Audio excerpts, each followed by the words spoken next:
Samstag, der 3. September 2021. Wir sind bei einem der besten Hersteller für Fernreisemobile und Weltreisemobile der Welt. Wir sind bei Action Mobil und hier ist ein echter Hingucker.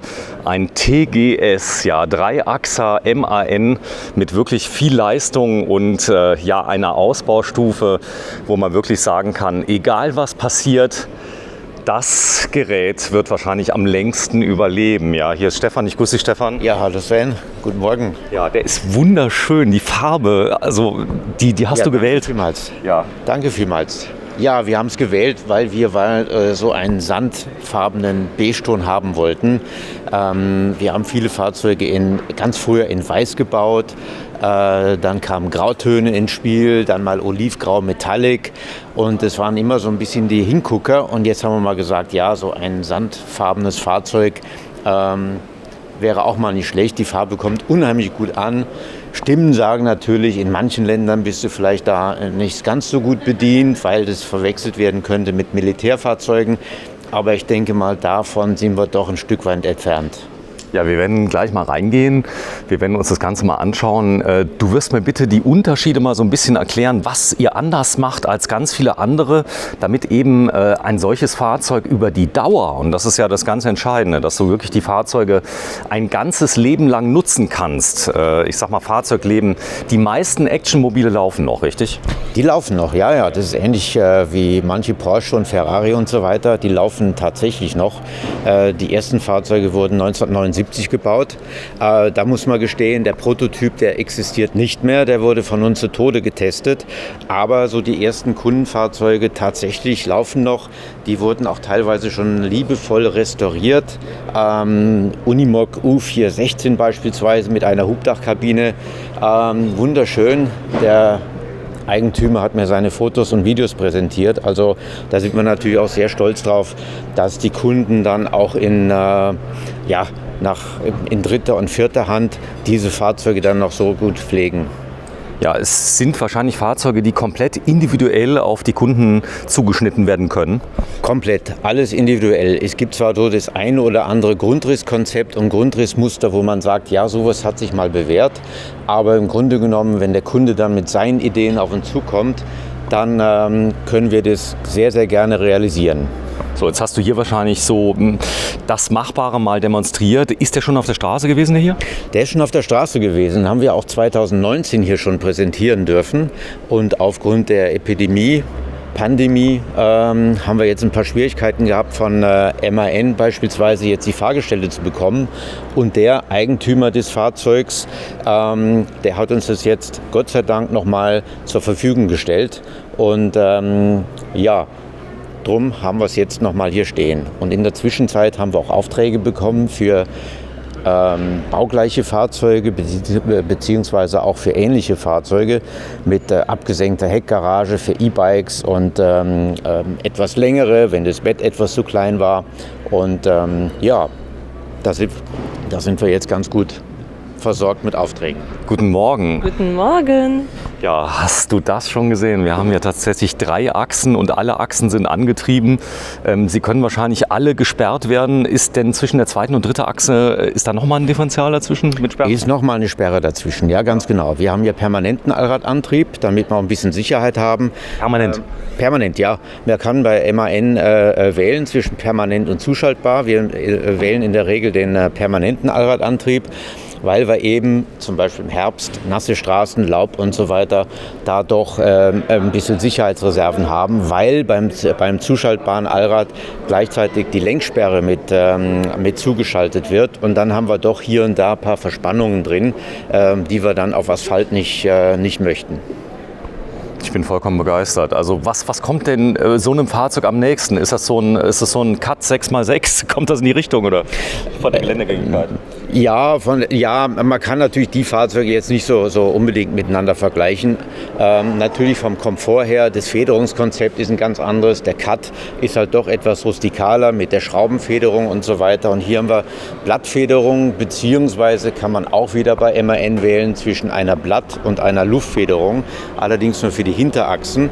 Und da können wir natürlich verschiedene Komfortstufen, die der Kunde gerne hätte, dann auch realisieren.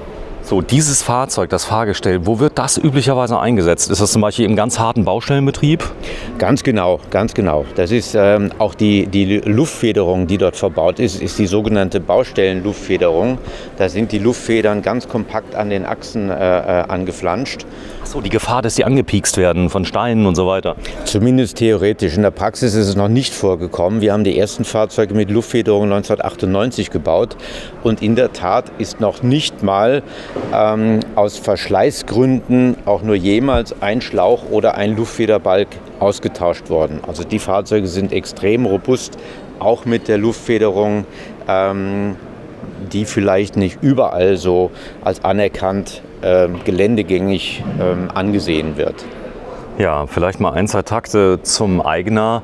Der ist natürlich stolz und wenn er das Fahrzeug hier auf der Messe ausstellt, er kriegt ein komplett aufbereitetes, quasi fabrikneues Fahrzeug zurück. Das heißt, jede Stelle wird wahrscheinlich dann mit dem Q-Tip, mit einem Pinsel ausgestrichen, damit er komplett neu ist. Ist er happy mit dem Auto? Ja, er ist extrem happy mit dem Auto. Klar, er hat das Auto auch hier vor 2 Jahren gesehen und war auch mal von dem Grundrisskonzept komplett begeistert und natürlich auch von dem gesamten Erscheinungsbild. Und er kannte uns vorher natürlich schon und hat sich auch erkundigt. Also so ganz spontan kam der Kauf dann doch nicht, weil er kannte uns, wir kannten ihn nicht. Und ja,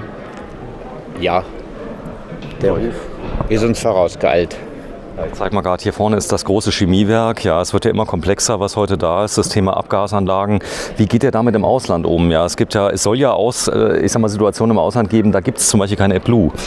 AdBlue ist noch das geringste Problem. Das kann jederzeit zu- und wieder abgeschaltet werden. Die Abgasrückführung, oder? Die Abgasrückführung ist heutzutage auch nicht mehr das Problem. Das ist noch anders als etwa zu Beginn 2014, wo die Hersteller natürlich alle Technologien in die Fahrzeuge eingebaut haben, um Euro 6 zu erreichen. Das ist heutzutage etwas anders. Erstens war das sehr, sehr teuer. Zweitens war es sehr schwer, also komplett unwirtschaftlich. Und heutzutage wird dann Euro 6 mit erheblich weniger Aufwand realisiert. Und natürlich ist es verbunden mit weniger Aufwand, um die Fahrzeuge dann weltreisetauglich zu machen. Also AdBlue-Abschaltung gar kein Thema. Dann eben die Verfügbarkeit von schwefelarmen Treibstoffen auch nicht immer gegeben. Und da gibt es eben Mittel und Wege, um dieses Fahrzeug weltreisetauglich zu machen, um eben auch mal zumindest schwefelhaltigen Diesel 2000, 2500 ppm da mal sorgenfrei tanken zu können. Ja, ich zeige mal ein Beispiel. Die Länge der Aufbaukabine, was haben wir hier? Hier haben wir 7,40 Meter. Wow. Bei einem Radstand von 4,20 Meter. Das ist der Radstand, der serienmäßig oder der längste Serienradstand von MAN in Verbindung mit dem luftgefederten Fahrgestell. Beim blattgefederten Einzelbereich breiter Achsen gibt es dann noch 4,50 Meter Radstand. Und wir haben bewusst den 420er Radstand gewählt. Das war ja auch mal unser eigenes Fahrzeug und die Idee war, das Fahrzeug mal 4 bis 5 Jahre zu fahren. Hat es leider nicht so geklappt. Gut, die Kunden stehen ja bei euch Schlange, muss man sagen. Das ist Baudauer von so einem Fahrzeug. Wie lange baut ihr dran? Also die reine Bauzeit netto sind circa 5 Monate bei einem solchen Fahrzeug. Es kommt natürlich auch immer darauf an, wie viel Technik, Elektronik der Kunde wünscht. Und die durchschnittliche Wartezeit von Auftragsunterschrift bis zur Auslieferung sind 2 Jahre, vielleicht auch etwas mehr derzeit. Ja, das geht ja noch. Also ja, man sieht das hier, das ist jetzt aus der Praxis entstanden. Du machst das schon sehr, sehr lange. Obendrauf, da ist so eine Klappe, die geht auf. Was hat die für eine Funktion? Das ist einfach die Dachluke über dem Bett. Das ist eine Dachluke, die wir selber bauen. Gibt es mit Handbetrieb. Also ich kann es händisch öffnen, ich kann es aber auch elektrisch öffnen. Dann haben wir weiters noch die Solarpanels auf dem Dach. Die kann ich fix montieren, also liegend auf dem Dach. Die kann ich manuell aufstellen, kann sie aber auch elektrisch aufstellbar machen, dass ich sie mal ein bisschen nachführen kann der Sonne. Ja, das Fahrzeug ist extrem geländegängig und ist so schön. Und es ist wendig wahrscheinlich sogar noch dabei, also im Vergleich zur Länge, oder? Ja, es ist wendig. Das ist auch dem Radstand geschuldet. Ich habe eben den 420er Radstand gewählt, um etwas wendiger zu sein. Im Vergleich dazu, ich habe vorher einen 4x4 gehabt mit 16er Bereifung, also eine Nummer größer und Radstand 4,50 Meter.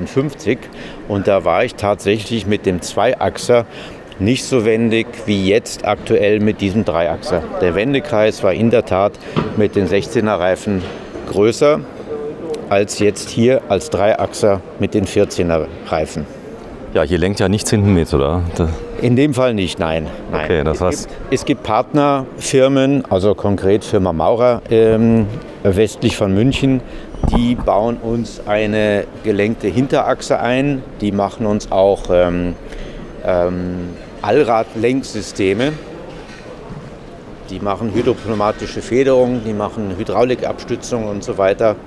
Also wenn da am Fahrgestell was zu ändern ist, dann macht es diese Firma für uns und dann ist auch gewährleistet, dass alles mit Garantie und Sicherheit dann abläuft.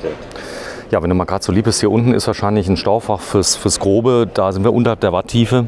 Das heißt, da darf es auch mal nass werden, nehme ich an. Oder? Da darf es auch mal nass werden. Allerdings ist die Kiste in dieser Form schon spritzwassergeschützt. Wir machen auch Stauraumkisten aus dem GFK-Sandwich. Dann sind die komplett wasserdicht. Und so sind jetzt zum Beispiel Heizungssysteme verbaut, die auch mal ein bisschen Spritzwasser vertragen dann. Ja, wenn du mal so lieb bist, die mal kurz mal aufmachst. Ist das möglich? Das ist möglich. Da haben wir jetzt ein bisschen Saustall. Ja, ist nicht schlimm. Ist es wahrscheinlich Messe nee, und Co. Das ist vom Kunden halt noch. Der hat es einfach so reingeschmissen. Ja. Aber ich mache ja mal auf. Ich gehe mal weit weg zunächst mal. Ja. Mal schauen, ob das gar nicht so schlimm ist. Ich weiß, dass du gerne die Perfektion liebst. Schauen wir mal ganz kurz. Ah ja, es geht ja. Also es ist, also wenn das für dich ein Saustall ist, dann kann ich jetzt so ungefähr einschätzen. Das heißt, du magst es sehr ordentlich, oder? Ja, so muss es einfach sein. Es muss auch ein bisschen übersichtlich sein dann für den Kunden. Dann, man sieht es ja hier, der Kunde stellt da dann mal was rein. Da muss die Heizung dann auch ein bisschen dann geschützt sein, dass dem Staugut nichts passiert, dass auf der anderen Seite der Heizung nichts passiert. Warmes Wasser, nehme ich an. Warmwasserheizung, Fußbodenheizung. Wir haben Dieselheizung eingebaut. Entweder eine zum Beispiel von Webasto oder 2 Webasto-Heizungen aus Redundanzgründen. Dann noch Elektroheizung dazu, Wärmetauscher für die Anbindung zum Fahrzeugmotor. Ja, es sind sämtliche Tanks beheizt, aktiv oder passiv. Passiv heißt, dass sie jetzt im Innenraum untergebracht werden. Aktiv heißt, dass sie unten verbaut sind und dann elektrisch und oder auch mit der Warmwasserheizung mitbeheizt werden. Sehr schön, vielen Dank. Bitte noch mal schließen. Ja, kommen wir mal zum Wandaufbau. Da, ich sag mal, habt ihr unglaublich viel Aufwand betrieben, damit das Fahrzeug auch noch in 100 Jahren euch überlebt. So ist das. Wenn du mal gerade so lieb bist, hier mal hinten mal aufmachst, die Klappe. Ja. Dass wir da mal einen Blick reinwerfen können, dann sieht man vielleicht schon ein bisschen was über das System. Die Besonderheit hier, wir haben hier eine Kombination aus mechanischer Verriegelung und auch elektrischer Verriegelung. Das heißt, ich habe hier auch eine Zentralverriegelung eingebaut. Das ist zwar heutzutage bei jedem Kleinwagen schon Standard, aber halt in diesem Bereich Expeditions-Fernreisefahrzeuge ist es noch lang nicht üblich. Und, also ich sehe es gerade, die Riegel, das ist auch ein Profibereich.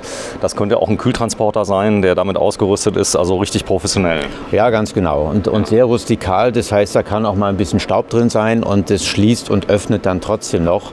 Also wir machen da nichts mit Nadellagern oder damit es etwas feiner schließt, sondern es ist wirklich in der Tat ganz rustikal und dafür funktioniert es aber immer. Keine Kompromisse, Mastervolt, das heißt, das bekommt man servitiert auf der ganzen Welt, in jedem Hafen? Das ist richtig. Das ist eben der Grund, warum wir solche Systeme verwenden. Und wir verwenden Lithiumbatterien seit 2009 und haben das seit 2009?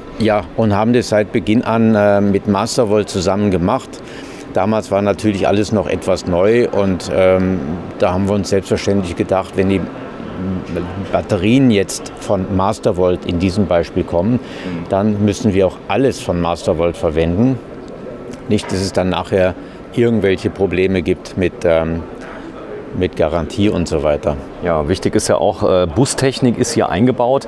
Verwendet ihr die Bustechnik auch am Mastervolt für Schaltungen zum Beispiel, für Licht und so weiter? Oder Nein, ist das getrennt? Nein, das ist absolut getrennt. Wir sind eher auf dem analogen Weg, was so... Schalter. Schalter, ganz genau.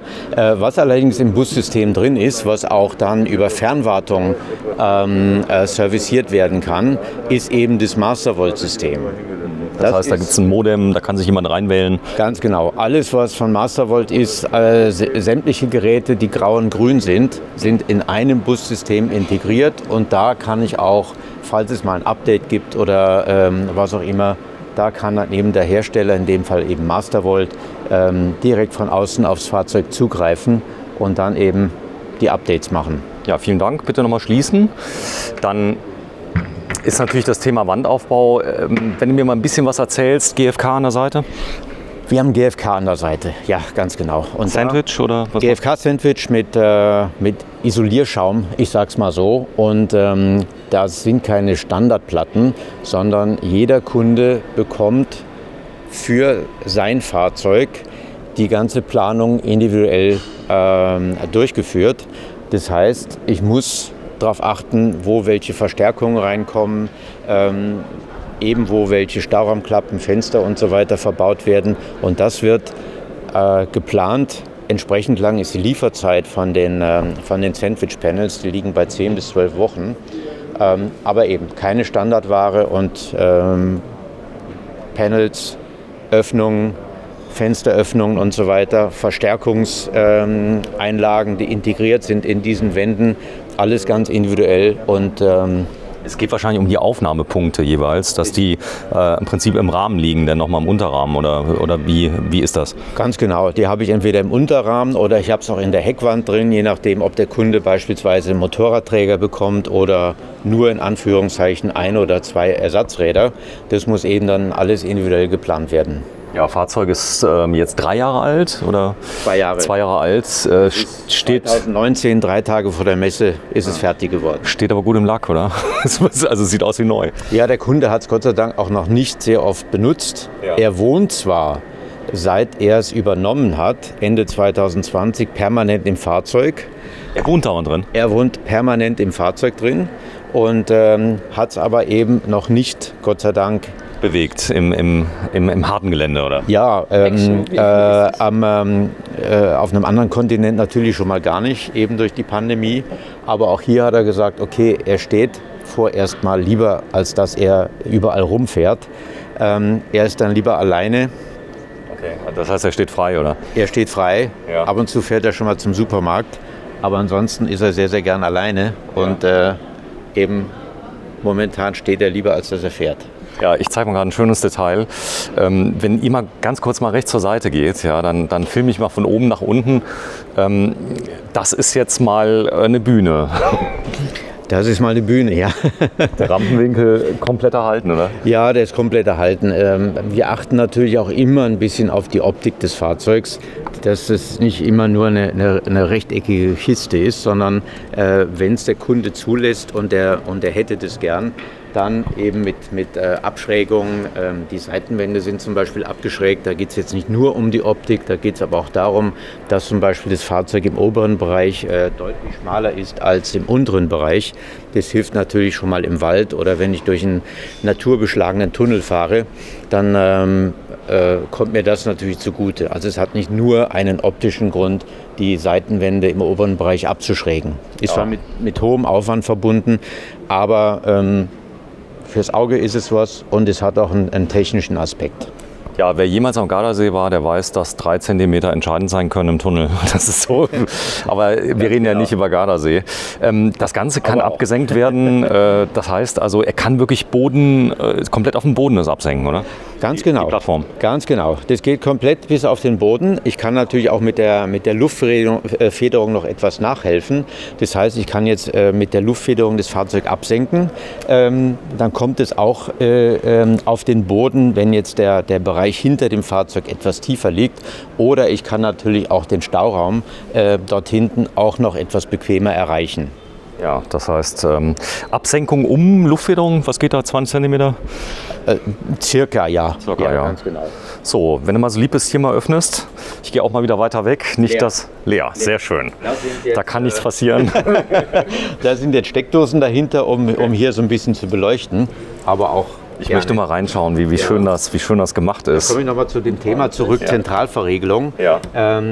Es sind ja unterschiedliche Systeme. Hier habe ich eine Blechkiste, sage ich mal, mit einer Mehrpunktverriegelung. Ja. Hier habe ich wieder ein anderes Schlosssystem. Ja. Und uns ist es jetzt gelungen, dass wir auch für diese bisher mechanischen Schließsysteme auch eine Zentralverriegelung realisieren können. Das heißt, Die auch funktioniert. die auch funktionieren, ganz genau. Und wenn nicht, dann kann ich es immer noch zusätzlich mechanisch normal per Schlüssel versperren. Das war uns halt extrem wichtig. Ja, bitte. Ich bin ganz gespannt, denn es ist so groß, ich konnte drin schlafen. Gut, da kann man natürlich... Sehr schön. Ach so, da kann ich dann von außen was zuführen. Ganz genau, ganz genau. Das ist für die Hydraulik. Falls die elektrische Version mal ausfallen sollte, dann kann ich immer noch die Motorradbühne mit der Hand betätigen. Ablassen. Ganz genau. Und wieder hochpumpen. Und wieder hochpumpen. Hier haben wir die Alukisten innen drin ein bisschen beschichtet. Raptor, oder was ist da? So was Ähnliches. Ist was Ähnliches, ganz genau. Da ist natürlich mal das lose Gut, was da drin verstaut wird, auch mal ein bisschen dann geschützt. Und dieser Aluabrieb, den man normalerweise hätte, findet natürlich dann auch nicht mehr statt. Ja, ihr seid ja Fahrzeugbauer. Was hast du gelernt, wenn ich mal fragen darf? Ich habe eine technische Ausbildung. Ich war beim großen Achsenhersteller in Westdeutschland damals noch. Okay. Und da habe ich dann meine Ausbildung genossen. So, und wie kam das mit den Weltreisemobilen? Das muss ja irgendwann mal angefangen haben, oder? Ja, der Schwiegervater hat es begonnen. Das war 1979. Da sind die ersten Fahrzeuge dann gebaut worden, weil er als Industriefotograf hat er an Originalschauplätzen fotografiert. Und das war in den meisten Fällen eben Tunesien, Marokko und so weiter. Und da war dann der Bedarf nach einem staubdichten Aufbau, wo man sich mal aufhalten konnte, der war dann da. Und solche Fahrzeuge gab es zu dieser Zeit noch nicht. Und so hat es dann angefangen und dann wurden die ersten Reisen unternommen. Dann kamen Interessierte dazu und haben gefragt, wo es denn sowas zu kaufen gäbe. Und dann ist die Entscheidung recht schnell gefallen, sowas im Prinzip dann ab diesem Zeitpunkt 1979 dann professionell anzubieten. Luftdruckregelanlage auf Wunsch. Gibt's sowas? Genau. Ja, das gibt's. Da gibt's halbautomatische Systeme. Das heißt, dass ich dann den Luftdruck vorwähle und dann im Stand einzelne Schläuche anschließen kann an das Fahrzeug. Das geht ganz, ganz schnell. Und da kann ich dann eben, wenn das Fahrzeug steht, von Straßen auf Sand oder Pistendruck und eben auch umgekehrt wieder von Piste Sand auf den Straßendruck einstellen. Ja, 230 Volt Generatoren, das heißt, die vorne mitlaufen mit dem Motor. Habt ihr sowas im Einsatz, dass also sofort Hochvolt rauskommt? Also das hatten wir früher im Einsatz. Das ist allerdings schon auch wieder 25 Jahre her. Jetzt ist es halt so, dass wir in dem Mastervolt-System auch eine eigene Lichtmaschine verbaut haben. Die liefert mal mindestens 150 Ampere, kann aber auch inoffiziell mehr. Also es geht bis zu 180 Ampere hoch. Auf 24 Volt? Auf 24 Volt. Also 300 umgerechnet. Ja, umgerechnet. Und dazu haben wir dann aber auch noch sogenannte Booster. Und die laden dann von Batterie zu Batterie. Und da haben wir zum einen mal aus Redundanzgründen, zum anderen aber auch, um einfach die Leistung nochmal zu erhöhen, je nach Fahrzeuggröße 1 bis 4 Stück verbaut. Also im Extremfall kann das bis zu 250, 260 Ampere dann gehen, reine Ladeleistung.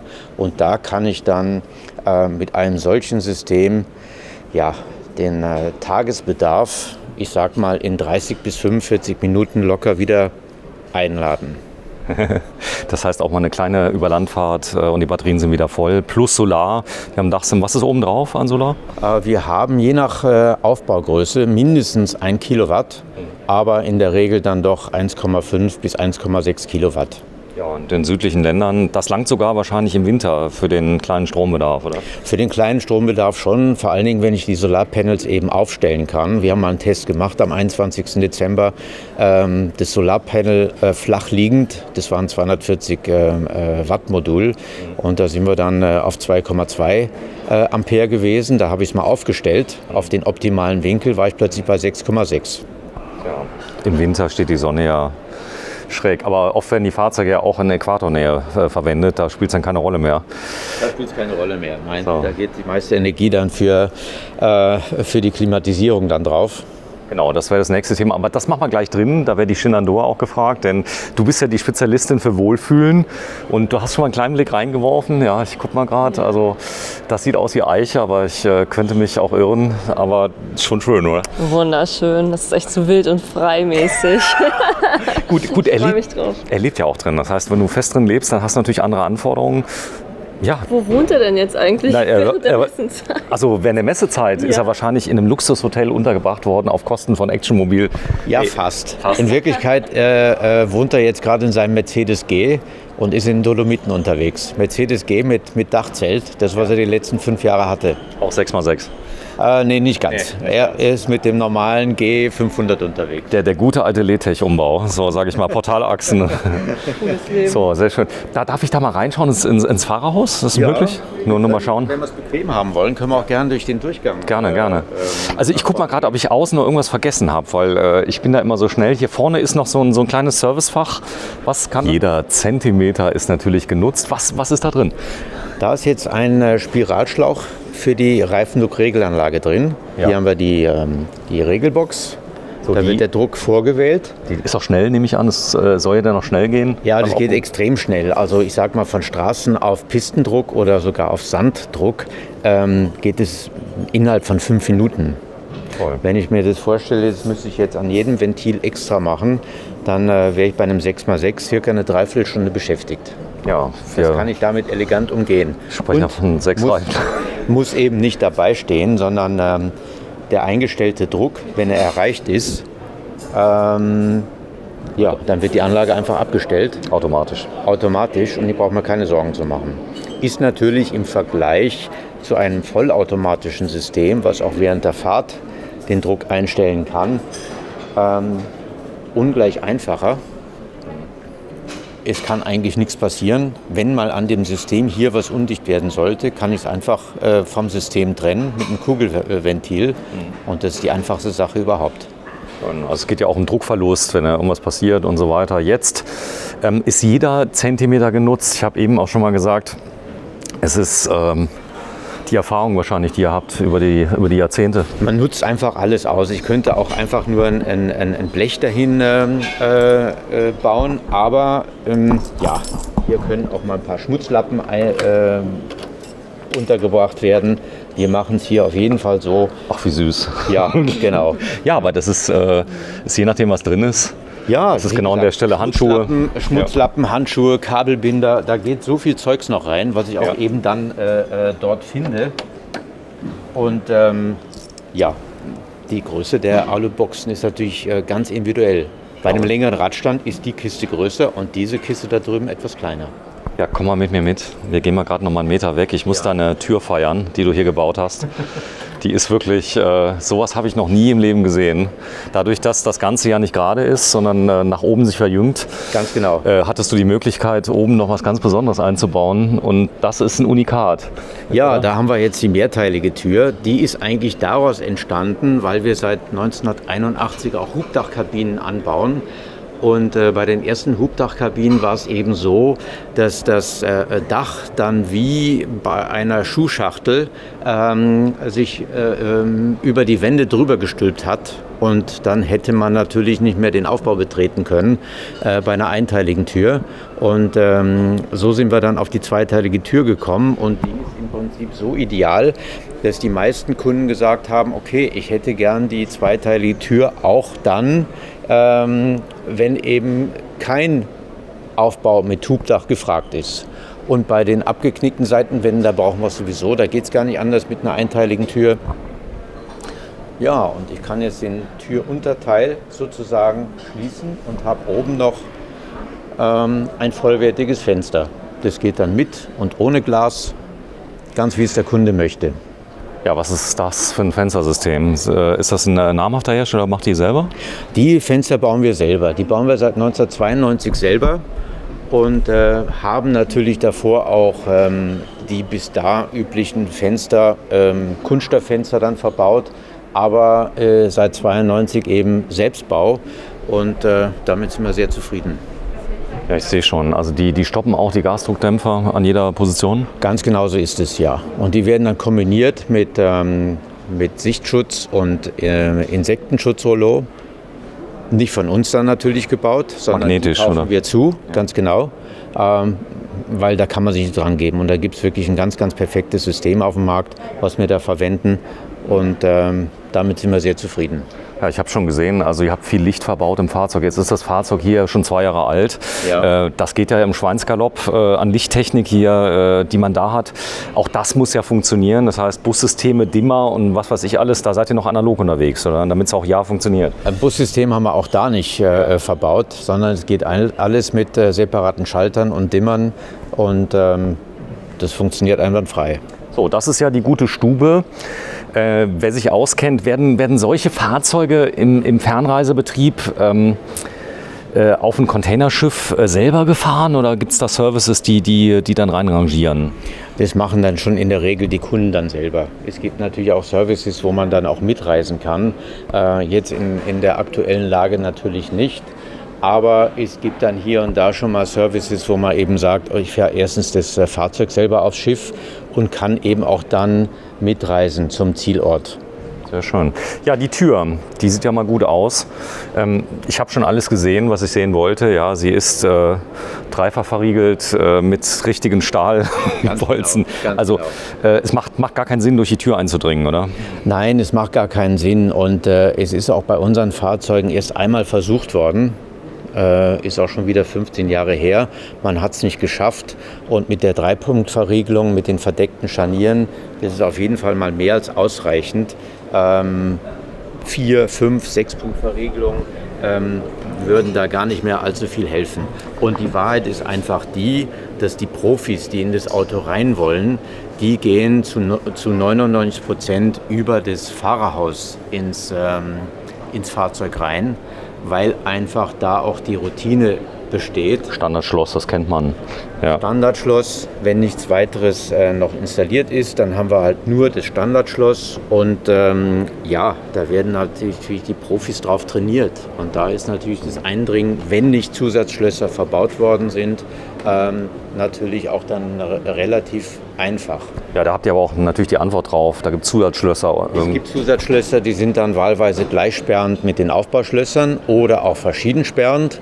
Und ja, es gibt natürlich auch Wegfahrsperren, dass man eben das Fahrzeug sofort blockiert oder nach einer gewissen Zeit blockiert. Auch da haben wir unsere Empfehlungen an die Kunden und auch das ist höchst unterschiedlich. Ja, jetzt ist hier natürlich eine tolle Messetreppe. Die wird der Kunde so nicht mitnehmen auf seinen freistehenden Platz, sondern da ist wahrscheinlich eine Spezialtreppe dabei. Was würde man sehen, wenn man es sehen würde? Also sehen tut man jetzt erstmal nichts. Man sieht einen Kasten, der jetzt mal 200 mm hoch ist. Der ist unter den Türrahmen drunter geschraubt.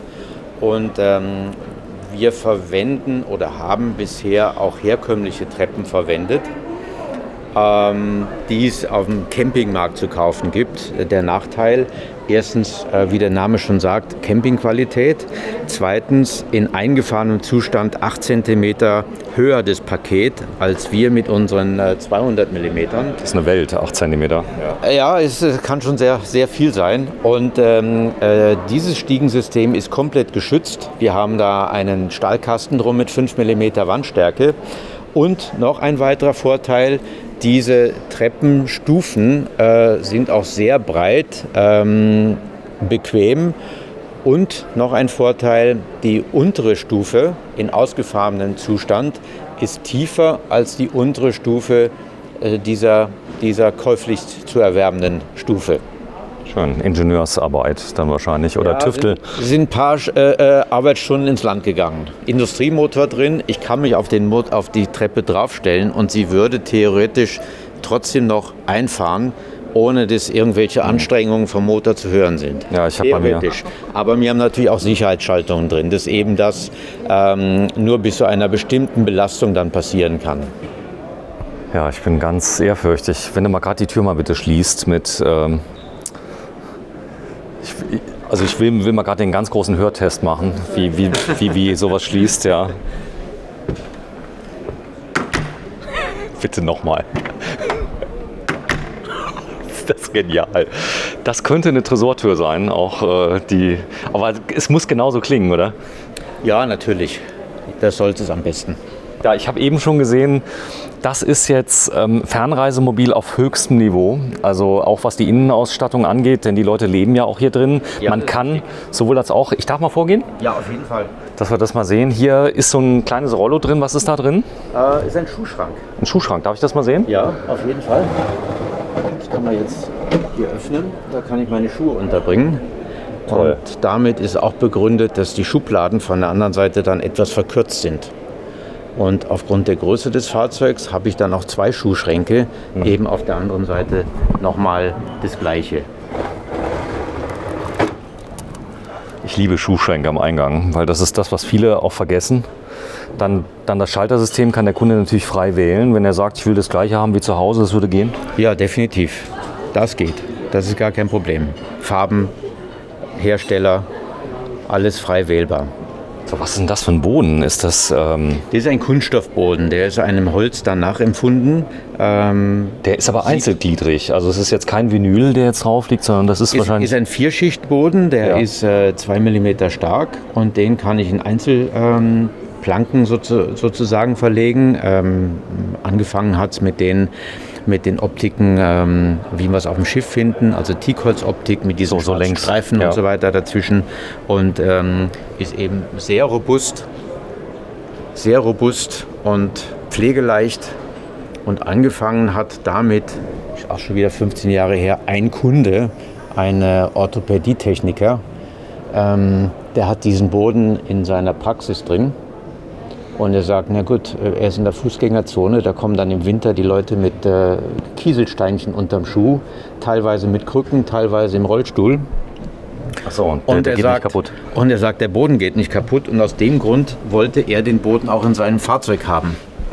Und so hat es dann begonnen mit diesem Hersteller. Weißt du was, ganz eben, ich dachte mich, mein Gott, der wird mich doch jetzt nicht durch eine kleine Luke schicken hier oben. Du hast eine Tür eingebaut, eine richtig hohe Tür ins Fahrerhaus. Da haben wir eine Tür eingebaut. Also Tür ist ja eigentlich schon Standard, weil eben aufgrund der Isolation und die vom Größe. Einbruchsschutz her haben wir immer eine Tür. Aber die Größe ist natürlich da schon etwas speziell. Normalerweise ist es so, dass wir mit circa 70 Zentimeter da arbeiten. Genau, wenn du mal gerade da hingehst, dass man mal die Größe sieht. Sie ist im Moment, du hast hohe Schuhe an, 1,75 und sogar ein bisschen größer, 1,78. Die Tür ist jetzt auf. Was ist da für ein Glas dazwischen? Das ist Sicherheitsglas. Das ist also das gleiche Glas, was wir auch für unsere Klappfenster verwenden. Das haben wir ja auch. Gesamtstärke 20 mm. Natürlich mit Schlagfest, oder? Ja, mit EU-Zulassung und so weiter. Doppelt verglast. Und ja, es ist natürlich auch möglich, die Standardgröße, sage ich mal, bei diesen Fahrzeugen dann 70 cm Höhe zu realisieren. Vom Aufbau her ist es natürlich völlig egal, ob ich jetzt die Tür mit 70 cm oder mit 1,50 m oder 1,70 m realisiere. Die Spezialität liegt dann im Fahrerhausbereich, weil da natürlich die Rückwand entsprechend ausgeschnitten werden muss. Da müssen tragende Teile ausgeschnitten werden. Das muss dann entsprechend verstärkt werden, damit dann eben eine solch komfortable Tür dann überhaupt möglich ist. Ja, wir sind ja jetzt hier im Fernreisebereich. Bedeutet klar, man hat keinen Slide-Out. Da ist natürlich vieles zu beachten, dass der Raum, Blickachsen, egal was, nicht zu klein wird. Da kommen wir gleich mal zu. Ich will jetzt nicht vorgreifen. Wir gehen mal gerade ins Fahrerhaus rein. Die Shenandoah hat schon sofort die Dusche entdeckt. Ja. Die ist echt Glas. So, Ja, wenn du mir mal gerade, das ist ja unglaublich, wie bequem man in das Fahrerhaus reinkommt. Ja, mit der Stufe da unten natürlich auch. Oh mein Gott, das ist aber schlimm. Hat jetzt einen Klappdeckel, da kann ich natürlich auch noch wieder Dinge unterbringen, sei es Toilettenpapier. Ihr müsst die mal anfassen, ja. Das ist alles von der Haptik her. Klar, das sind natürlich Beschläge wie zu Hause. Genau, wenn du die mal gerade anfasst, wie sich die anfühlt, wie als wäre die aus einem Stück gefräst, ja. Ja. Also Kleinigkeiten. Das heißt, auch da, wo man nichts sieht, ist es perfekt verarbeitet. Ja, muss einfach. Ich kann da nicht nur was für die Optik tun, da wo man am ersten Blick hinguckt, sondern irgendwann kommt der Kunde ja drauf, dass auch noch was dahinter steckt. Und auch da muss es perfekt sein. Mega viel Platz. So, ich glaube, das neue Cockpit ist jetzt voll digital, auch in den S. Das Neue ist dann schon voll digital, kann aber auch analog bestellt werden. Genauso wie das neue Fahrzeug dann auch mit manuellem Getriebe noch bestellt werden kann. Es sieht dann etwas anders aus als dieses Fahrerhaus. Ja, man muss natürlich sagen, die neue Fahrzeuggeneration von MAN würde ich jetzt mal als gigantisches Facelift bezeichnen, weil im unteren Bereich zum Glück sich gar nichts getan hat. Alles identisch. Das heißt, da ist alles identisch. Achsenrahmen, Federung, Motor, dann auch die Abgasregelung und so weiter. Alles aus dem Vorgängermodell übernommen, weil es eben auch die von den Motorversionen damals schon die allerletzte oder allerneueste Version gab. Das ist dann übernommen worden. Aber eben innen drin mit Assistenzsystemen und Komfortausstattung oder banale Dinge wie USB-Steckdosen überall oder auch 220-Volt-Steckdosen sind jetzt ab Werk lieferbar. Das haben früher wir immer alles nachgerüstet und jetzt gibt es nicht gerade gratis, aber wesentlich günstiger, als wenn wir das dann für den Kunden nachrüsten würden. Schön. Also hier drin. Was ist das jetzt für ein Kabinentyp hier vorne? Das ist der Kabinentyp L, das heißt, es ist das lange Fahrerhaus. Im Allradbereich gibt es ausschließlich die schmale Version, nicht die breite Version. Und eben die L-Version, weil die meisten unserer Kunden doch eben den Platz auch hinter Fahrer- und Beifahrersitz zu schätzen wissen. Da ist dann entweder die serienmäßige Liege drin. Ein Guide oder so könnt ihr schlafen? Zum Beispiel schlafen. Ja. Ne? Ich kann dann ab Werk kann ich eine Sitz-Liege-Kombination bestellen. Dann haben wir es in diesem Fall so gemacht, dass wir für unser Enkelkind einen drehbaren Einzelsitz eingebaut haben. Toll, oder? Mit dem Original MAN-Leder, mit den Nähten in dem MAN Orange, mit selbstverständlich Isofix, weil der junge Mann noch recht klein ist und da der Kindersitz noch erforderlich ist. Und auf der rechten Seite für unseren Hund der Liegeplatz. Ein Hund, du hast was für einen Hund hast du? Ein Wischler. Ein Wischler? Ja. Das ist interessant. Ich habe 3 kleine Windspiele und du kennst sie, der Wischler ist natürlich ein richtig toller Hund. Also sehr agil, sehr brav, ja. Ja, ist eigentlich zum Schmusen, zum Kuscheln. Der tolle Familienhund. Zum Spielen, auf jeden Fall. Ja, das Thema Wärmebrücken, das Fahrhaus kannst du ja ganz normal abklappen, das ist das Original. Ganz genau, da werden einfach bloß Schnapper werden geöffnet. Dann ist es innerhalb von 2 Minuten erledigt. Man braucht nichts schrauben, keine aufwendigen Arbeiten erforderlich. Ich kann, wenn das Fahrzeug in der Werkstatt ist, einfach die Tür nach hinten verschließen. Es muss dann niemand vom Personal in den Aufbau rein. Und vorne kann eben diese Verbindungsöffnung, dieser Verbindungsschlauch leicht gelöst werden und ganz normal abgekippt werden, wie das die Mechaniker in der Werkstatt dann kennen. Arox, du würdest auch sagen, das gibt sich nichts oder ist das schon, ich sag mal, MAN das Maß der Dinge, wo du sagst, das machen wir gerne mit MAN? Ja, es war natürlich der Arox auch vom Ambiente her, von den Möglichkeiten, Assistenzsysteme, Digital-Cockpit und so weiter, sehr lange im Voraus Aber der neue, wenn man ihn sieht, ich glaube, die haben da schwer nachgerüstet. Also schaut euch ruhig mal auf der Webseite an von MAN, da ist das neue Cockpit drin. Dann das Geräuschniveau, muss man immer sagen, MAN war immer einen Ticken besser wie Mercedes. Das ist hier Pkw-Niveau, oder? Hier drin. Pkw-Niveau ist es leider noch nicht. Fast? Fast, ja. Es hat aber auch jetzt mal nichts mit dieser Öffnung hier zu tun, weil die Geräusche gerade beim langen Fahrerhaus, die kommen eigentlich eher von unten. Ja. Und der Arocs ist natürlich der direkte Konkurrent und wir haben auch überhaupt nichts gegen den Arocs. Also wenn jetzt einer kommt, hat den Fuhrpark voller Mercedes und der kauft keinen MAN, der kauft vielleicht dann auch einen Arocs, das geht. Das geht auf jeden Fall. Ich sage ihm zwar dann, wenn du Luftfederungen bevorzugen solltest, dann geht mit dem Arocs eben nichts. Und wenn du halt die Blattfederung haben möchtest, bedenke bitte, beim Arocs sind halt die hinteren Reifen sozusagen falsch rum montiert. Im Gegensatz zu einem MAN, TGM oder TGS oder der Mercedes, der kleine, der Artego oder der Unimog, da sind ja auf allen Positionen die Räder gleich montiert. Das kann Mercedes nicht beim Arocs und auch bei dem sogenannten hochgeländegängigen C-Tross haben sie es auch nicht geschafft bisher. Und das kann eben MAN, wenn ich einen blattgefederten mir zulegen möchte, mit den sogenannten breiten Achsen, dann ist halt bei der schweren Baureihe 4x4, 6x6, 8x8 im TGS-Bereich dann eben die Radmontage an allen Achspositionen identisch. Ja komm, wir gehen mal raus, ganz kurz, wenn ich darf.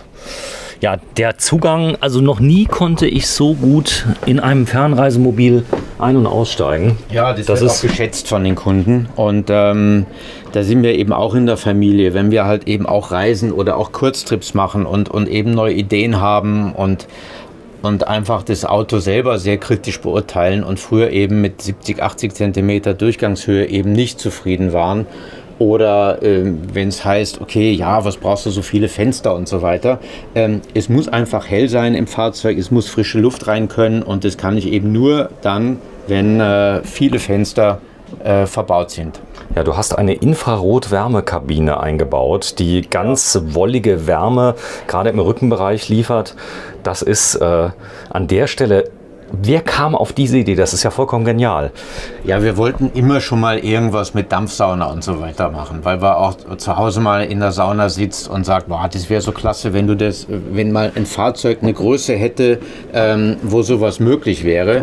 Dann haben wir gesagt, okay, Dampfgenerator in der Dusche ist zwar möglich, aber sehr unbequem. Und dann haben wir halt mal in einem Fahrzeug eben diesen Physiotherm Rückenstrahler realisieren können. Was ziemlich cool ist, das ist ganz langwelliges Licht, das relativ tief eindringt, bis zu 5 cm. Man hat wenig Stromverbrauch. Also es ist eigentlich eine optimale Möglichkeit, wenn du einfach mal entspannen willst. Du willst also den Rücken, die Muskulatur mal richtig klasse, oder? Das ist genau der Punkt. Und im Hotel haben wir das mal kennengelernt und wir waren jetzt im letzten Jahr mit diesem Fahrzeug im Februar in Spanien.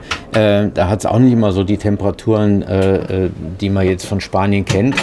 Und wenn man da mal stundenlang am Strand entlang wandert und da ist alles ein bisschen feucht und klamm, da ist es natürlich schon der Hit, wenn man da dann am frühen Abend Gläschen Rotwein, Buch und so weiter und da einfach mal 40 Minuten lang sich die Tiefenwärme drücken.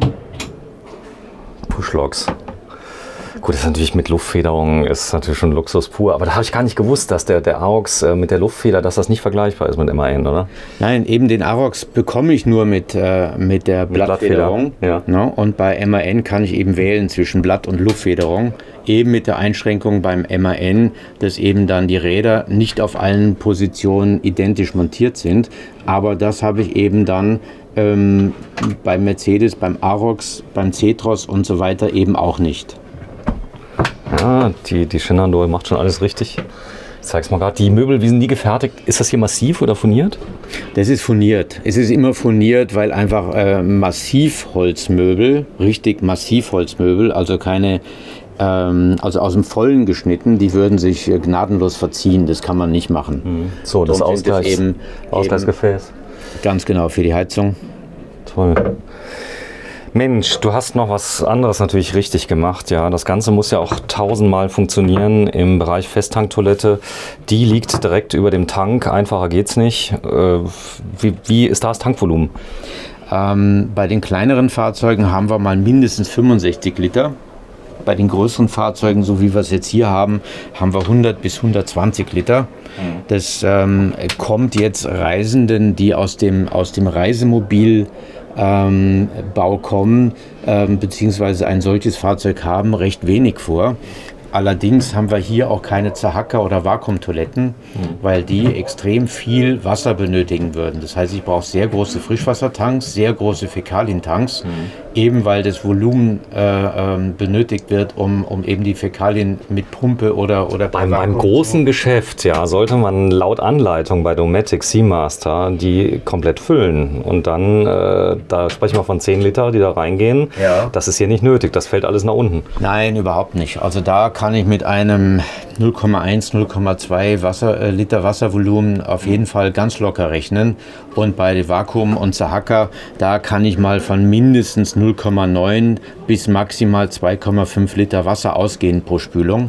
Und das brauche ich hier eben bei weitem nicht. Also sehr, sehr sparsam. Und natürlich Und auch ansonsten Kassettentoiletten, Trockentoiletten, Trenntoiletten, was alles der Markt so hergibt, da kann man dann alles einbauen, was genau, sag mal gerade so lieb, mach mal die Tür nochmal auf und zu. Ich habe gerade das Geräusch schon wieder gehört.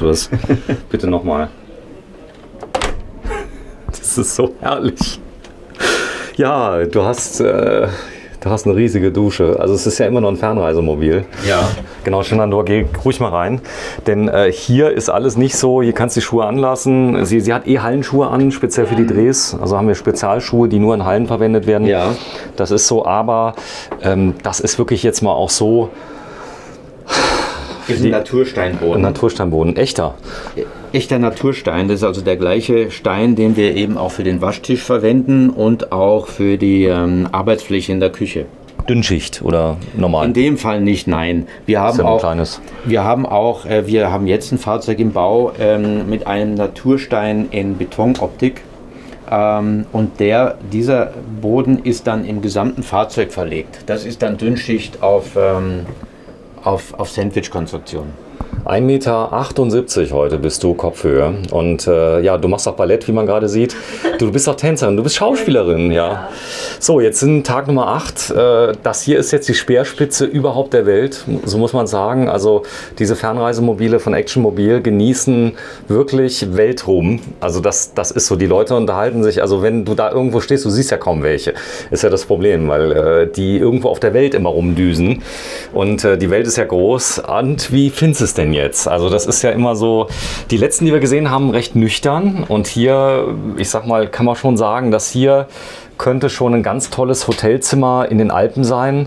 Ein 4-Sterne-Hotel mit allen nur erdenklichen schönen Dingen, vielen Staufächern.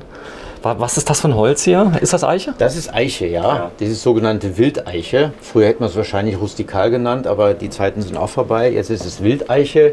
Kann ich natürlich naturbelassen ölen oder ich kann es beizen in, ja, von hell bis dunkel, Grautöne. Wir bauen jetzt ein Fahrzeug auch in Eiche, in Wildeiche. Da sind die Möbel fast schwarz gebeizt, in Verbindung mit hellen Oberflächen, die aber ganz weiß sind. Also das hat wieder einen ganz modernen Touch, obwohl es auch Eiche beinhaltet. Ja, und wir haben hier eine Kombination aus mechanischen Druckverschlüssen und auch einem pneumatischen Verriegelungssystem. Das heißt, hier bin ich etwas freier von der Gestaltung her, dass ich auch mal ein Push-to-Open, Push-to-Close-System einbauen kann. Ja. Stiebel Eltron, das ist... Ja, das ist das der Boiler, oder? Ist noch eine Besonderheit. Ja. Und zwar habe ich bei diesem Fahrzeug ein Duschwasser-Recycling-System eingebaut. Das heißt, er fängt unten das Wasser auf. Er fängt unten das Wasser auf, wenn ich das möchte. Also ich kann auch die Dusche ganz normal benutzen. Das heißt, das Wasser kommt aus dem Frischwassertank, geht in den Abwassertank, Ich kann aber auch dann, um nachher mal komfortabel 10 Minuten, 15 Minuten zu duschen, kann ich auch dann in dem Fall das Wasser recyceln. Das heißt, es wird gefiltert, ziehen. Das ist vorsichtig, du merkst. Ja, das ist super. Das ist ja, wir wollen ja nichts kaputt machen. Jetzt ist allerdings, das hier ist ja keine weiße Ware, keine Joghurtbecher, wie die so böse immer sagen. Ja, das heißt, das ist für die Ewigkeit gebaut. Die Verriegelung hier, man braucht keine, oder? Ja, doch. Es ist eine Kombination aus der mechanischen Verriegelung und einer pneumatischen, Das ist das, was du gesagt hast. einer pneumatischen Zentralverriegelung. Das hat eben den Vorteil, dass ich vom Möbeldesign her ein bisschen flexibler sein kann. Da kann ich halt auf Kundenwünsche eingehen, und wenn die Kunden dann sagen, sie hätten gern ein komplett griffloses System, dann kann ich das damit realisieren. Ansonsten haben wir von den klassischen Pushlocks angefangen, in einer verstärkten Version bis hin zu den Kompressionsverschlüssen mit 180 Grad Drehregeln, habe ich dann alles im Programm. Schön ist diese Tür, die wirklich, also es ist unglaublich stimmig. Also ich bin so froh, dass du das hier ausgestellt hast, weil es ist so zeitlos, das Design A. B, genau, Shenandoah, bitte mal zumachen. Man kann noch erkennen, es ist jemand drin, aber es ist entsprechend satiniert. Die Tür schwenkt um 180 Grad. Das heißt, sie ist nie im Weg. Man kommt immer rein und raus. Das ist richtig, ja, ganz genau. Und so habe ich dann eben auch mein komplettes Badezimmer. Aber ich habe das noch nie in Echtglas gesehen. Also eine Schwenktür, 180 Grad, die zeitgleich dann auch als Toilettentier dient. Gigantisch. Großer Spiegel, schau mal. Du kannst dich komplett drin sehen, und zwar von oben bis unten, ohne weit weggehen zu müssen. Das ist also auch schon mal ganz toll. Und natürlich der absolute Hit. Und da muss ich sagen, da hat mal einer nachgedacht. Du hast eine Liegewiese, die natürlich auch ein Bett sein kann. Das hier ist ein Lounge-Sofa, das man sofort auf Knopfdruck wahrscheinlich elektrisch zum Esstisch umfunktionieren kann, oder? Ganz genau so ist es. Da habe ich unten meinen Schalter, ich habe mein elektrisches Tischbein und kann dann einfach den Tisch hochfahren. Habe dann meine Sitzgruppe für bis zu 4 Personen. Aber in der Regel, es ist eigentlich ein reines 2-Personen-Fahrzeug. Ab und zu, wenn man Gäste hat, dann geht's, aber es ist für 2 Personen ausgelegt, und da habe ich hier eigentlich permanent mein Sofa, meine Lounge und dann separat nochmal einen kleinen Esstisch. Ich finde das so genial. Also du musst bitte gleich mal diesen Tisch mal hochfahren, dass man mal sieht, wie schön das ist. Das kennt man ja von vielen anderen Fahrzeugen, aber im Weltreisemobilbereich gibt es ja viele Hersteller, die sagen, naja, das brauchen wir alles nicht, und alles, was man nicht braucht, wird weggelassen. Aber hier, ich sag mal, wir reden hier über professionelle, wahrscheinlich Industrieprodukte. Ja, auf jeden Fall. Das sind keine Tischsäulen, die jetzt speziell für unsere Fahrzeugkategorie gebaut werden, sondern die kommen in der Tat aus dem Industriebereich, und da kann man auch gerne mal dran wackeln. Und da wird man merken, da wackelt eben nichts. Das ist vielleicht ein Tisch, oder ich sag mal irgendwas, was heben könnte. Das könnte auch ein Roboter sein, der irgendeinen Tisch anhebt. Das sind im Prinzip also Tischsäulen für Zeichentische im Büro oder in Werkstättenbereichen, wo halt dann Tische in Arbeitshöhe gefahren werden müssen. Und das sind dann eben auch riesengroße Tische, die auch dann eben entsprechend stabil sein müssen. Ja, und wir machen es das einfach zunutze und bauen diese Produkte dann ein. Ja, wenn du mal so lieb bist, den mal hochfährst, du kommst bitte mal runter kurz, dann fahren wir den mal hoch. Jetzt möchte ich gerne frühstücken. Ja. Die Lammfelle oder Bärenfelle werden entfernt. Frühstücken tust du ja normalerweise dann. Hier, da habe ich noch gar nicht gesehen. Da haben wir zusätzlich noch. Mit 2 Personen unterwegs bist, dann ist das praktisch dein Esstisch und auch der Arbeitstisch. Da stellt man dann sein Laptop mal hin, und dann kann man mal... mit Ausblick auf die Bären. Ja, natürlich. In Kanada, mit Stauraum. Oder eben dort, das ist original, dieses Fahrzeug, wie es hier steht. Das siehst du da unten auf dem Foto, beziehungsweise dort auf dem Video, was wir da im Fernseher laufen haben. Schön. So, wir fahren den mal hoch, den Tisch. Ich bin mal sehr gespannt, denn das hier könnte dann die gute Stube sein, wenn man mal Besuch hat. Ich werde jetzt einmal nur mal kurz checken, ob die Sicherung auch drin ist. Im Messebetrieb. Im Messebetrieb nimmt man sie auch mal raus. Ja, und dann fahre ich den Tisch einfach hier mal hoch. Nehme dieses Polster dann raus. Und dann habe ich dort schon... Sag mal, das sind tolle... Und wenn du hier mal dran wackeln möchtest... Ja, warte mal. Eben nichts. Da wackelt gar nichts. Stark. Ist das genial. Und hier Eiche, das ist aber jetzt eine massive Platte oder hast du die ausgehöhlt? Das ist massiv. Das ist massiv. Man sieht auch hier die Schnitte dann eben, damit das ganze Holz dann auch etwas ruhiger dann liegt.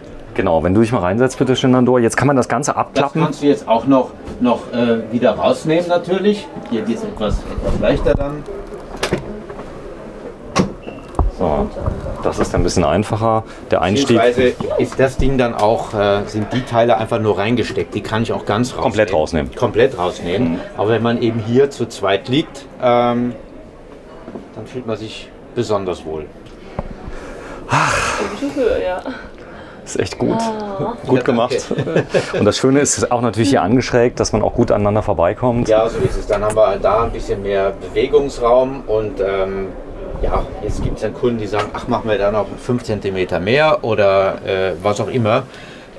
Ja, das ist auch das, was wir jetzt gerade wieder in dem Fahrzeug machen. Man hat immer eine Basis und dann wird eben, wenn es der Kunde möchte, eben nach Wunsch etwas verändert. Genau, wenn du mal so lieb bist, die Lammfelle mal kurz hier drauflegst, denn ich werde gleich mal was ganz Tolles filmen. Ihr habt es geschafft, nochmal Aufbaulänge 7 Meter, 7,40 Meter auf 7,40 Meter einen Grundriss zu realisieren, der den Schlafraum noch separiert. Das gefällt mir sehr gut, dass die offene Blickachse nicht bis ganz hinten durch ist, sondern viele lieben das, sie sagen, ich will es komplett offen haben, aber das ist jetzt, ich sehe es schon so ein bisschen. Toll finde ich auch die Garderobe am Eingang. Es gibt viele Dinge, man merkt das hier schon, das ist relativ oft benutzt worden, genau an der Stelle und die Eiche kann das ja ab. Die kann es ab. Da sind wahrscheinlich Schlüssel drin oder irgendwelche Sachen, die man wirklich dauernd benötigt, ja. So ist es. So ist es. Dann wird es halt vom Kunden angeliefert, das Geschirr, Töpfe, Besteck und so weiter. Das wird dann alles angeliefert vom Kunden und wir bauen es dann eben so ein. Das ist jetzt nicht angeliefert vom Kunden, das kriegt er dann als Geschenk von uns dazu. Ja. Unter anderem das. Und ja, da haben wir natürlich auch noch Geheimfächer im Auto. Geheimfächer auch mit Steckdosen versehen, dass du auch mal deinen Laptop erstens verstecken, zweitens aufladen kannst. Und ja, von Kaffeemaschinen, von der Profimaschine aus Italien, kleinere Modelle. Das habe ich auch noch nie gesehen. Das sind jetzt das sind Emaille-Tassen, die oben drin hängen. Ganz genau. Ist ganz das genau. eine geniale Idee? Die kann ich drehst so du? rausnehmen. Die kannst du drehen. Drehst weil du? natürlich sowas zwar industriell gefertigt ist, aber trotzdem etwas Toleranz eben hat. Und dann kannst du es so festdrehen. Nee. Was du alles weißt. Es ist so genau Die Maschine. die Kaffeemaschine ist Er genial. ist ein absoluter Espresso-Trinker. Er will nichts anderes, keine Cappuccino, keine sonstigen Varianten. Da muss einfach nur der Espresso dann zum Grappa passen. Abends Zigarillo dazu und mehr möchte er nicht. Deshalb ist da ein ganz, ganz einfaches Modell eingebaut. Das funktioniert hervorragend. Also ich habe genau das gleiche Modell auch zu Hause. Ja. Ich habe eine größere im Fahrzeug eingebaut, nur wegen des Tanks, aber ganz tolles Gerät. Und was ist nebenan? Das ist ja hier wie Weihnachten so ein bisschen, ja. Denn da ist der Gläserhalter. Da ist der Gläserhalter, ganz genau. Auch der mit so viel Liebe hier. Das ist schon Leidenschaft, oder? Steckt an ein den Tag bisschen Arbeit bringt. drin, ja, aber es muss natürlich auf der anderen Seite auch sein. Man ist ja quasi auch gezwungen. Nicht nur, weil man es gern macht, sondern man ist auch gezwungen dazu. Erstens, weil der Kunde sagt, okay, ich gehe ja zu Action Mobil, weil da passt es einfach. Und zweitens, klar, es darf halt kein Glas zerbrechen, sonst steht das Auto wieder auf dem Hof oder ich kriege ein ganz böses Mail und das wollen wir alle nicht. Perfektion, so ist es. Heißt aber auch Erfahrung, heißt auch Opportunitätskosten. Das heißt, wahrscheinlich war es beim allerersten, waren die Anforderungen nicht so. Und wenn der Kunde etwas hat, ihr habt viele Dinge schon gemacht. Das heißt, ihr könnt dann darauf zurückgreifen, wie so ein riesen Baukastensystem und könnt sagen, das können wir aus dem nehmen, da haben wir da gute Erfahrungen mit. Das mit dem Tisch ist wahrscheinlich auch so eine Lernkurve, die ihr dann hattet. Der war nicht immer so, oder? Nee, der war nicht immer so. Wir hatten ja auch andere Modelle, wo dann eben der Tisch nicht frei im Raum steht, so wie hier, mit einer U-Sitzgruppe, sondern eben irgendwo an der Wand angeflanscht. Da geht es natürlich auch um Längen einfacher. Darf ich mal was zeigen? Ja. Ganz kurz, er hat die gleichen Klettbänder wie ich. Ja. Die habe ich genau bei mir im Reisemobil, weil ich immer gerne Sachen festklette. Irgendwo an der Seite. Das ist vielleicht ein kleines, nettes Detail. Das hat der Kunde reingelegt. Ich weiß. Er hat auch eher irgendwas zum Kletten gehabt, oder? Er hat dieselben wie ich, ja, genau die gleichen. Schön. Ich mache mal ganz kurz auf, dass wir das mal sehen. Ja. Das ist jetzt ein Doppelboden, der ist auch beheizt, das heißt warme Füße. Er spielt gerne Schach, wie ich sehe. So schaut's aus. Ein Schachspiel ist mit drin. Genau. Ich habe dich eben unterbrochen, tut mir leid. Wo waren wir denn? Ist nicht schlimm. Komm, wir zeigen mal das Panel. Wenn wir gerade rechts haben wir aufgemacht, da waren die Weingläser drin. Da waren die Weingläser drin, das unten hatten wir schon. Hier natürlich Oberschränke. Ja, überall. Bis zum Abwinken. Hier habe ich mal einen großen Kleiderschrank. Oh ja! Ne? Sehr Der schön. ganz große. Das ist natürlich toll, wenn man... Das ist der für die Dame, der für den Herrn haben wir da drüben. Wir haben also das gleiche jetzt nochmal, nur eben halb so breit. Wo? Da vorne. Da vorne. Hier, an der Seite. Ganz genau. Drückst da unten, da bist du in Schlossnähe. Du weißt dann, Okay. nach einem Tag weißt du, wo die ganzen Verschlüsse dann sind. Aber grifflos ist natürlich richtig zeitlos. Und das Ganze ist hier mit Edelstahl dann nochmal verbunden. Das ist toll. Ich mag auch, dass ihr die Beschläge, ihr habt eigene Beschläge beschriftet. Das ist, ihr baut die wahrscheinlich nicht selber. Aber Nein, die bauen wir nicht selber. Aber uns hat halt der Hersteller auf die Idee gebracht, einfach das Namensschildchen damit drauf zu geben. Und das ist toll. habe gesagt, ja, warum denn nicht? Finde ich auch hier diese Haken, die da sind. Das heißt, das ist wirklich für die Praxis gebaut. Genau. Dieser Kleiderschrank bitte nochmal öffnen, sag mal so Ja. nett. Das ist die Größe, die ich erwarte, wenn du hier drin lebst. Dann kannst du nicht mal eben die Jacken tauschen, sondern du bist mal in kalten Regionen, weil du eben vielleicht mal 2000 Meter höher bist, dann fährst du mal tiefer. Du musst viel mehr mitnehmen. Ja, natürlich. Die meisten Leute, die vielleicht ein halbes Jahr unterwegs sind, die haben da eben nicht so große Ansprüche, weil die sind dann im hiesigen Winter in Südamerika beispielsweise. Da braucht man natürlich ganz unten schon massiv warme Jacken. Das ist schon richtig. Aber wenn man jetzt permanent im Auto lebt und von der Sommerkleidung bis zur Winterkleidung, vom Surfbrett bis über die Skiausrüstung alles dabei haben möchte, dann geht es eben nur bei einer gewissen Fahrzeuggröße, damit man eben dann den ganzen Bedarf eben abdecken kann. Ich darf da mal reinschauen in das Panel dahinter. Ja. Ja, natürlich. Selbstverständlich. Das heißt, der Elektromeister hat wahrscheinlich seine Arbeit als Azubi mit einer 1,0 abgegeben, wie es hier da ist. Eine Oberfräse hat alles rausgefräst. Hier unten siehst du Perfektion in dem Bereich. Nein, ihr habt alle Sicherungen versehen. Nee, ihr habt alle Absicherungen mit Sicherungen versehen. Sind Sicherungsautomaten, ganz genau. Wie im Schiffsbau quasi. Ja, richtig. Oh, ich könnte da ja eine Stunde draufhalten, weißt du? Die Relais alle extra. Die sind alle für die Beleuchtung dann vorgesehen. Okay, dass du auch an mehreren Stellen dann schalten kannst, per Taster nehme ich an. Ganz genau. Dimmen, wie habt ihr das realisiert? Ja, da haben wir spezielle Dimmer drin, die das vertragen können von der Leistung her und so weiter. Und die sind dann auf der anderen Seite zu sehen. Richtig schöne Schaltnetzteile, die da sind. Das ist auch toll.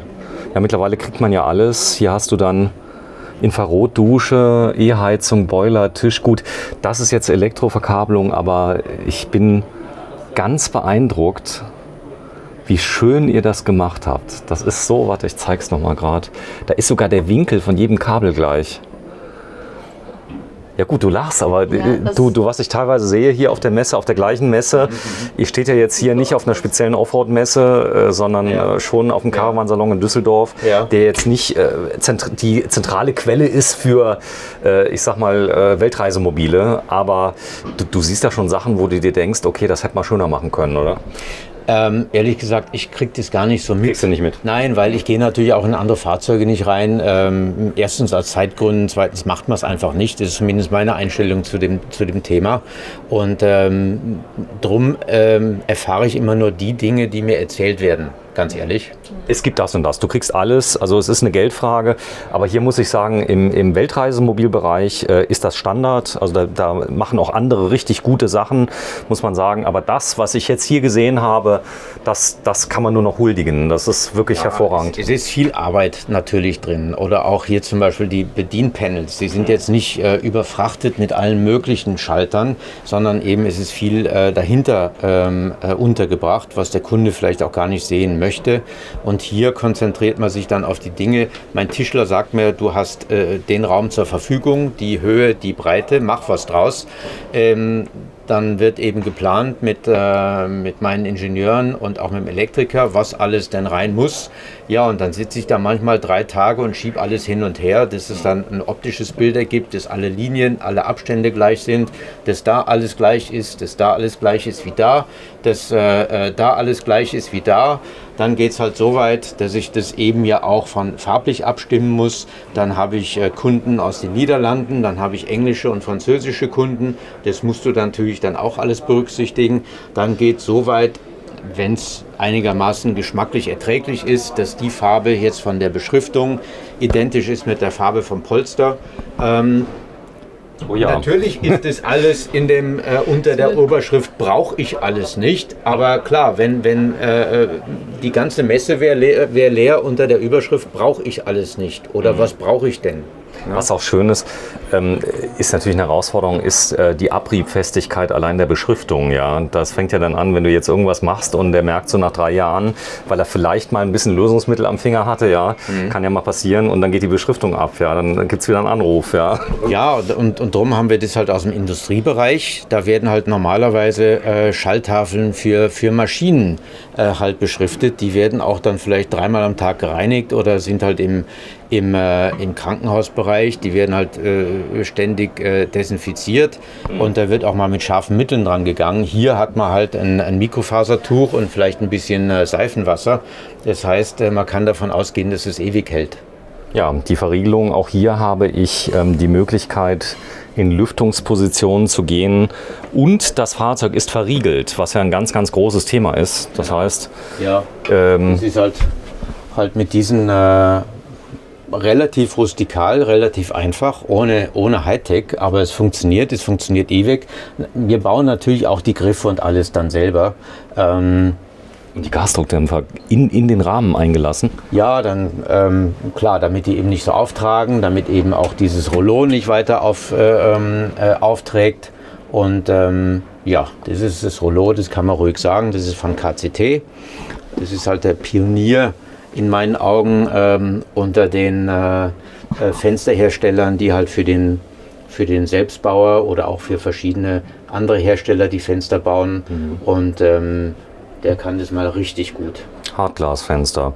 Ganz ja, genau. Die machen das ja auch ganz gut, aber Also das ist nochmal eine Rahmen, Ja. also praktisch das Verdunklungsrollo bzw. das Moskitorollo, das bekommen wir eben in dem Fall von KCT und die Fenster eben kompletter Selbstbau. Wenn ich da jetzt draufhaue mit dem Hammer, passiert da was?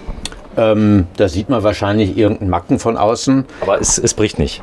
Es bricht nicht, nein. Ich kann natürlich auch noch stärkeres Glas anbieten, aber dann irgendwann mal sagt der TÜV, ja, mit einem Nothammer kommst du ja gar nicht mehr raus, weil die Scheibe einfach zu dick ist.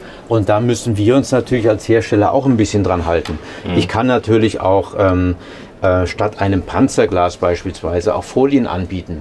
Also die auch splitterfest sind, ja. Ganz genau, weil es gibt ja auch Fahrzeuge im Personenschutz, die sind jetzt nicht bis zum allerletzten Ende gepanzert, sondern da sind einfach mal die Scheiben mit Folien versehen, dass sie eben auch dann einbruchsicher sind. Sowas kann man natürlich dann nachrüsten oder wenn man es vorher mit dem Kunden bespricht, dann natürlich auch sehr gerne im Vorhinein berücksichtigen.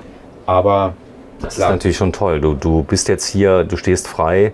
Allein schon die Höhe, das ist natürlich auch bei vielen, wir sind gegenüber von Phoenix, die sind auch hoch, gar keine Frage, aber hier stehe ich ja vollkommen frei, habe jetzt diese speziellen Fenster, wahrscheinlich die gleichen, auch in den Dachluken. Stimmt, du hast mir erzählt, du hast die selbstgebaute Dachluke, die man hochmachen kann. Die ist selbst gebaut. Die ist auch aus dem GFK-Sandwich-Material gebaut. Ist prinzipiell von der Größe her absolut frei wählbar. Aber mir ja sagen, okay, so ein Quadratmeter oder 80 auf 100 Zentimeter als Fotostation ist ja schon das Optimale. So. Das kann ich dann mit Glasscheibe oder auch ohne Glasscheibe dann haben, je nachdem, wie es der Kunde dann haben möchte. Ja, hier, das ist die Küche. Wenn du mal ganz kurz rausgehst, dann zeige ich sie mal komplett.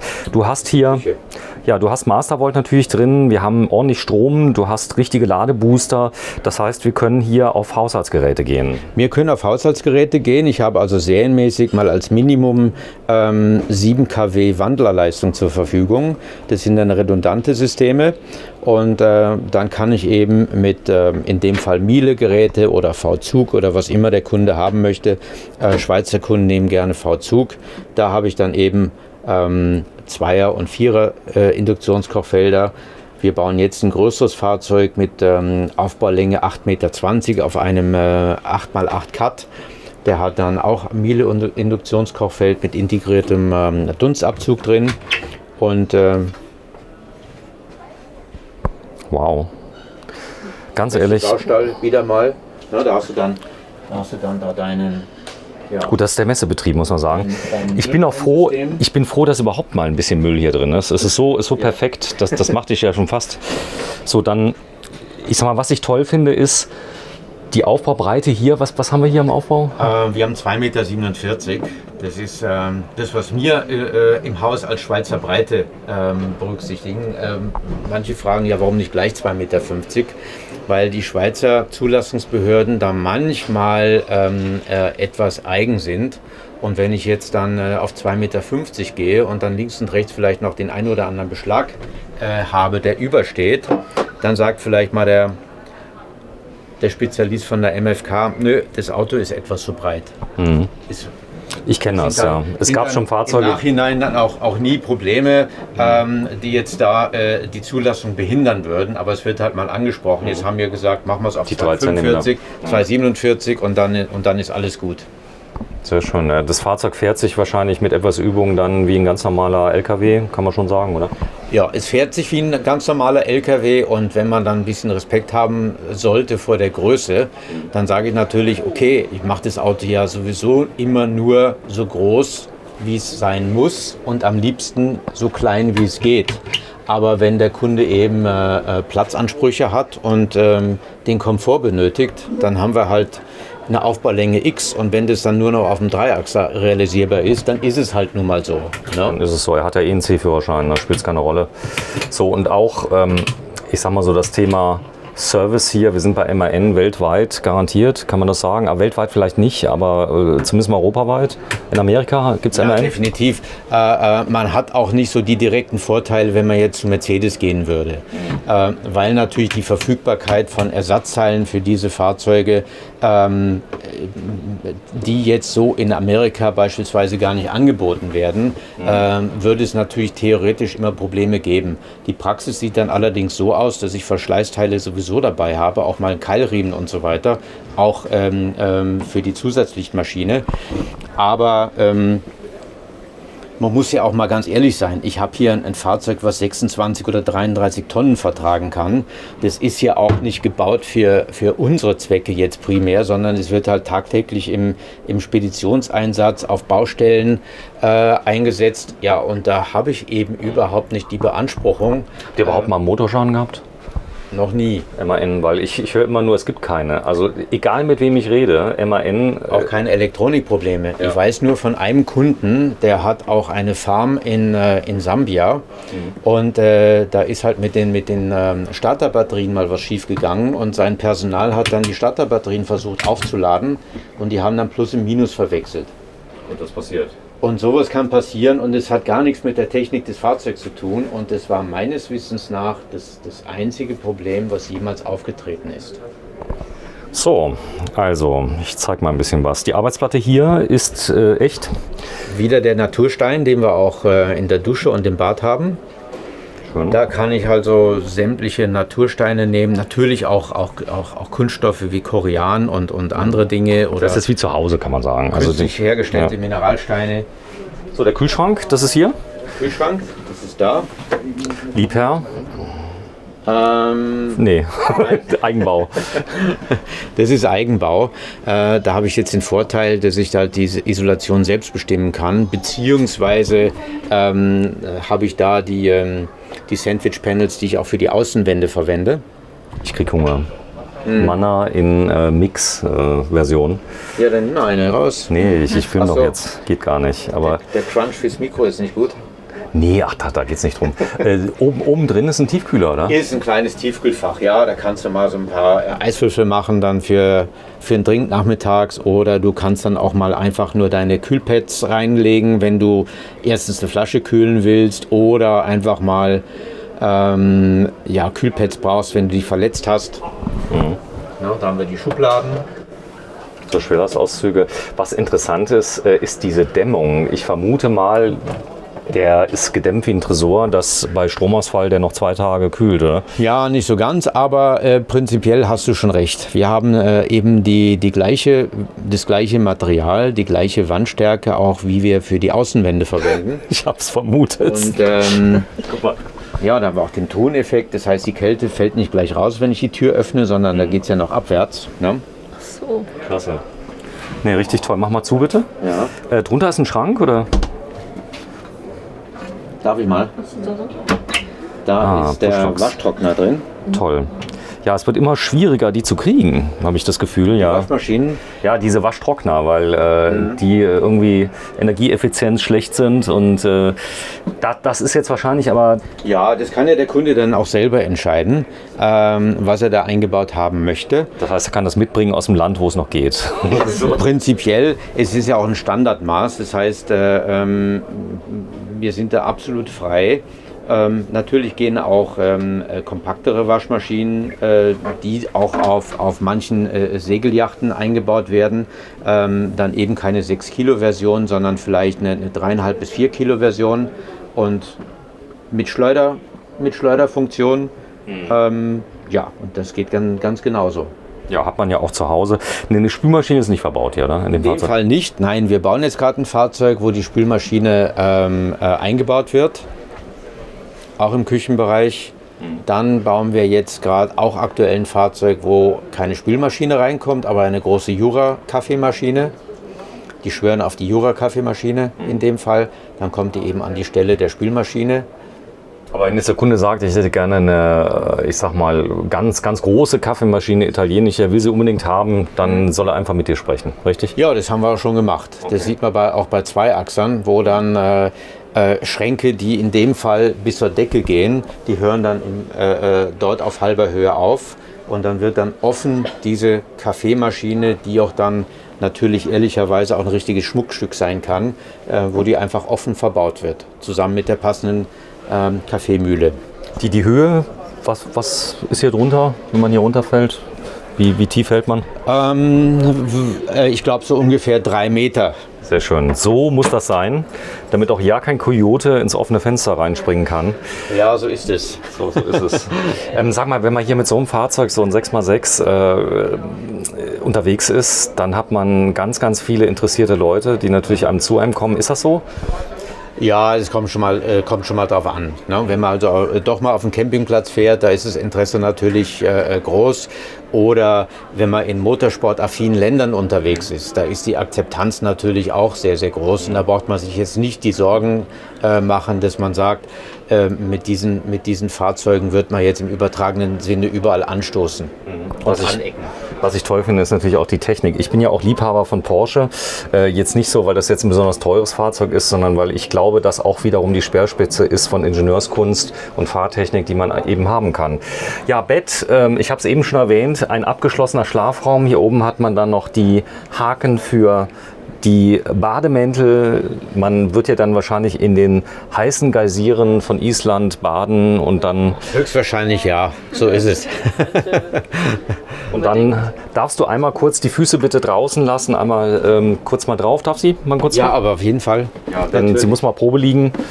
Das war das Ganze genau. Du steckst sie mal hier durch. Ich filme mal gerade hier rein, denn ich würde jetzt hier sitzen. Das ist die Sitzgruppe, die Frühstückssitzgruppe, die gegenüber ist, die mir sehr gut gefällt.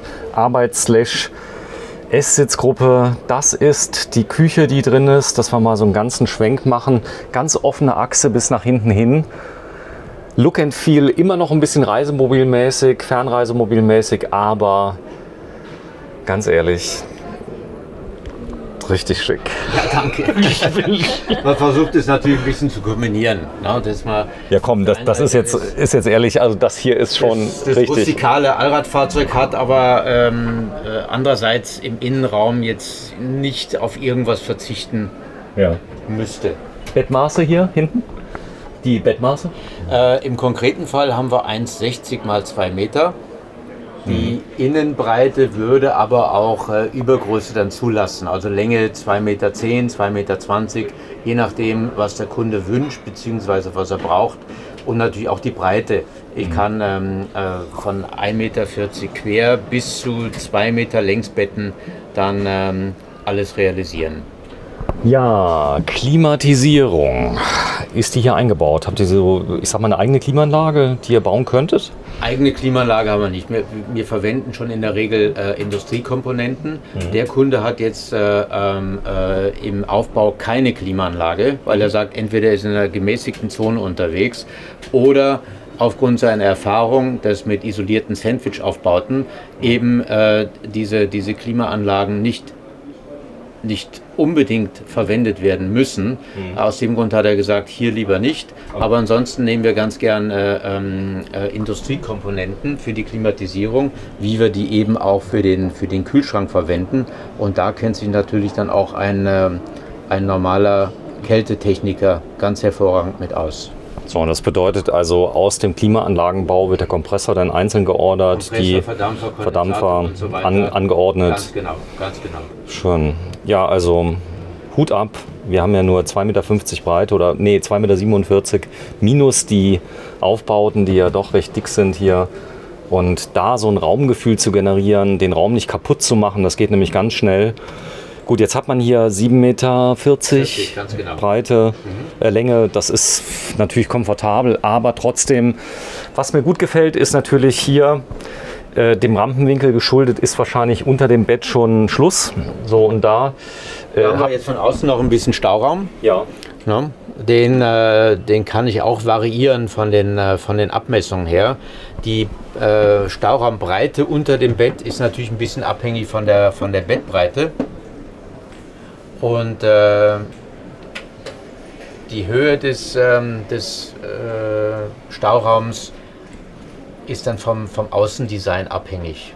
Ob ich den abgesenkt mache, ob ich die Bodenplatte mit einer Stufe versehe oder was auch immer.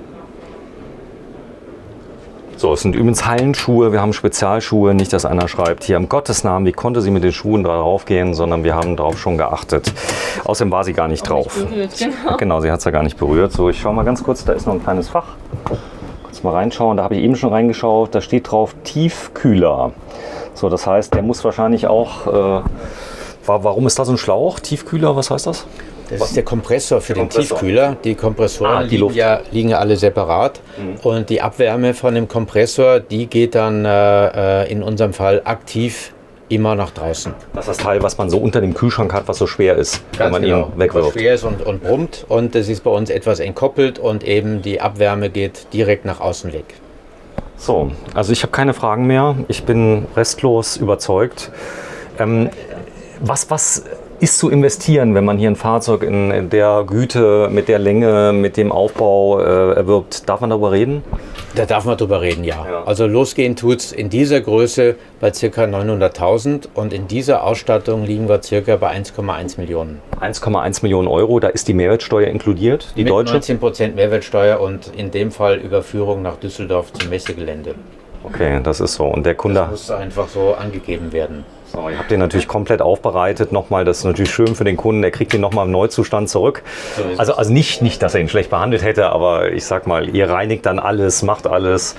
Toll. Also vielen Dank nochmal an den Kunden. Ich kenne ihn nicht, aber dass du ihn bereitgestellt hast, ist ja auch nicht selbstverständlich, weil das Fahrzeug wird man wiedererkennen draußen und So ist es. er kann stolz drauf sein und er ist auch wahrscheinlich ein Überzeugungstäter, sonst stellt das Fahrzeug nicht hier, oder? Ja, auf jeden Fall. Er hat gesagt, er hilft uns, weil eben die LKWs momentan nicht verfügbar sind und er sagt, gar kein Problem.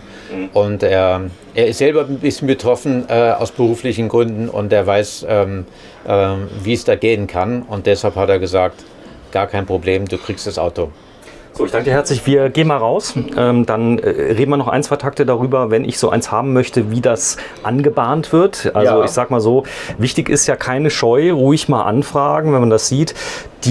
Hast du kleinere Reisemobile als diese, die du bauen kannst? Natürlich. Wir haben jetzt einen ganz neuen Unimog gebaut auf dem U4023, Aufbaulänge 4 Meter.